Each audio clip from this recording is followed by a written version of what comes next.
حکم اللہ نساء کے لیے پروگرام کی خدمت میں لے کے حاضر ہوئے ہیں۔ آج انشاءاللہ ہم سورہ نساء کی آیت نمبر 7 سے لے کے 12 تک کا ترجمہ دیکھیں گے، اور ساتھ ساتھ میں کوشش کروں گی کہ آپ کو تفسیر بھی بتاتی جاؤں۔ اس صورت میں جو احکامات ہیں عورتوں کو جاننے کی اور مردوں کو جاننے کی بہت ضرورت ہے، کیونکہ اس میں اللہ سبحانہ تعالیٰ نے انسان کی زندگی کے جس طرح اس کو ڈیزائن کیا ہے اس کے متعلق سارے احکامات اس صورت میں آپ کو ملیں گے۔ تو آئیے انشاءاللہ شروع کرتے ہیں۔ آیت نمبر 7، مردوں کے لیے اس مال میں حصہ ہے جو والدین اور قریبی رشتہ دار چھوڑ جائیں،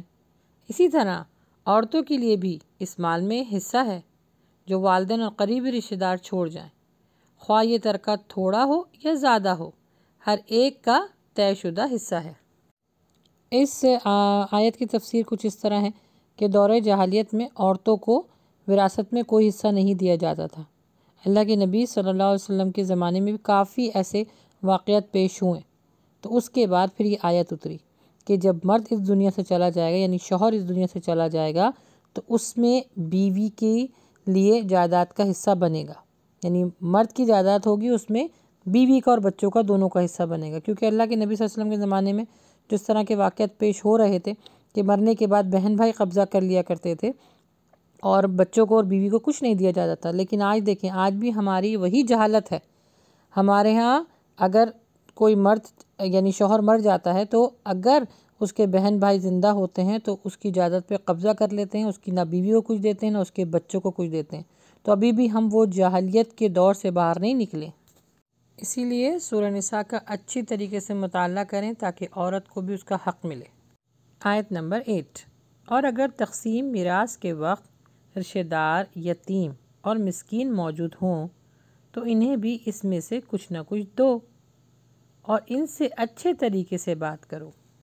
اس آیت کی تفسیر کچھ اس طرح ہے کہ اگر اس میں ہدایت دی جا رہی ہے کہ اگر کچھ لوگ جیسے رشتہ دار جو غریب ہوتے ہیں، مسکین ہوتے ہیں یا رشتہ دار ہوتے ہیں، اگر ان کا کنبہ آپ کے پاس آ جائے اور اس میں خاص طور پہ یتیم اگر بچے ہوں تو ان کے ساتھ تنگ دلی سے نہ برتو، یعنی ان کو بھی کچھ نہ کچھ حصہ دے دو۔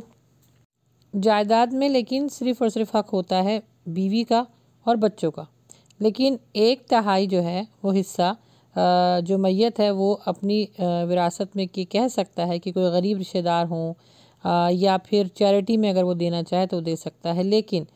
اس پر جو عمل کرنا ہے جیسے غریبوں کو، مسکینوں کو اور خاص طور پہ خاندان والوں کو دینا، یہ مستحب ہے۔ یہ ایسا نہیں ہے کہ اگر آپ ان کو نہیں دیں گے تو گناہ گار ہوں گے، اگر آپ دیں گے تو اللہ سبحانہ وتعالیٰ اس میں فرما رہے ہیں کہ ان کے ساتھ اچھا برتاؤ کرو۔ آیت نمبر 9، اور ان لوگوں کو اس بات سے ڈرنا چاہیے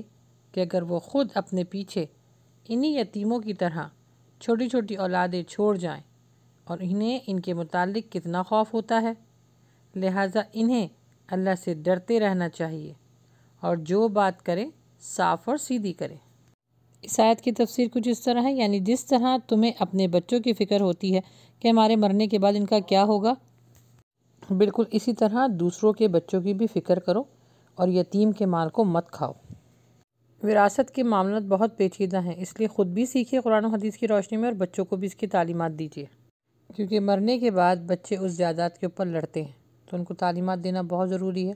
ورنہ وہ جو علم آپ نے اپنے بچوں کو نہیں دیا ہوگا جائیداد کے متعلق، وہی آپ کے لیے قبر کا عذاب بن جائے گا۔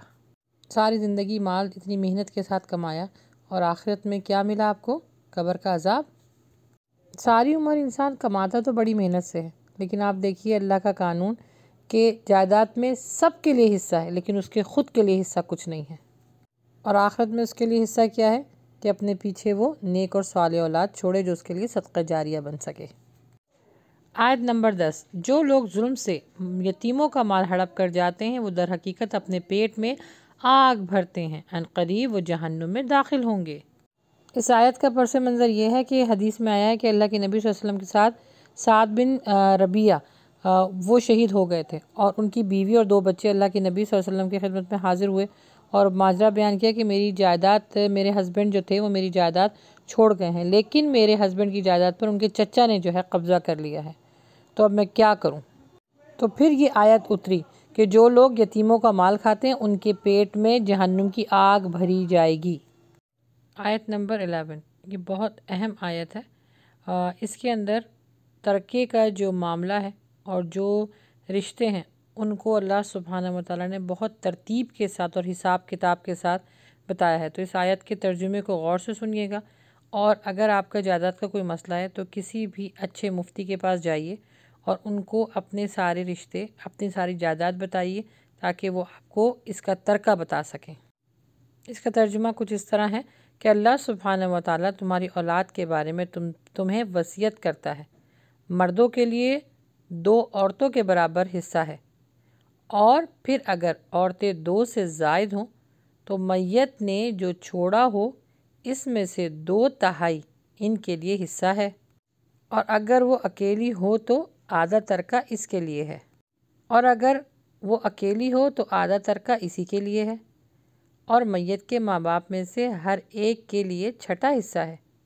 اس میں سے جو اس نے چھوڑا، اگر اس کی اولاد ہو۔ پھر اگر اس کی کوئی اولاد نہ ہو اور اس کے وارث اس کے والدین ہوں تو اس کی ماں کا 1/3 حصہ ہے۔ پھر اگر اس کے بہن بھائی بھی ہوں تو اس کی ماں کا 6واں حصہ ہے۔ اس وصیت کے بعد جو وہ کر جائے، یا قرضے کے بعد تمہارے باپ ہوں یا تمہارے بیٹے، تم نہیں جانتے کہ ان میں سے نفع پہنچانے میں تمہارے زیادہ قریب کون ہے۔ یہ اللہ سبحانہ و تعالیٰ کی طرف سے مقرر کیا ہوا ہے۔ یقیناً اللہ سبحانہ و تعالیٰ ہمیشہ سے سب کچھ جاننے والا ہے، کمال حکمت والا ہے۔ تو اس آیت کو بہت غور سے سنیے گا اور اپنی زندگی میں ہی کوشش کریں کہ اپنے بچوں کو اور خود بھی اس کی تعلیمات لیں اور اس کے بارے میں جانیں کہ جائیداد کی تقسیم کس طرح ہوگی۔ الحمدللہ کتنا ہمارا مکمل اور جامع دین ہے کہ اللہ سبحانہ و تعالیٰ نے ایک ایک چیز کا حساب قرآن پاک میں بتایا ہے، رشتوں کے ساتھ اور حساب کتاب کے ساتھ۔ تو اس کو ضرور جو ہے غور سے پڑھے بھی اور سنے بھی۔ آیت نمبر 12 اور تمہاری بیویوں نے جو کچھ چھوڑا ہو اس کا آدھا حصہ تمہیں ملے گا اگر وہ بے اولاد ہوں، ورنہ اولاد ہونے کی صورت میں ترکے کا 1/4 حصہ تمہارا ہے، جبکہ وصیت جو انہوں نے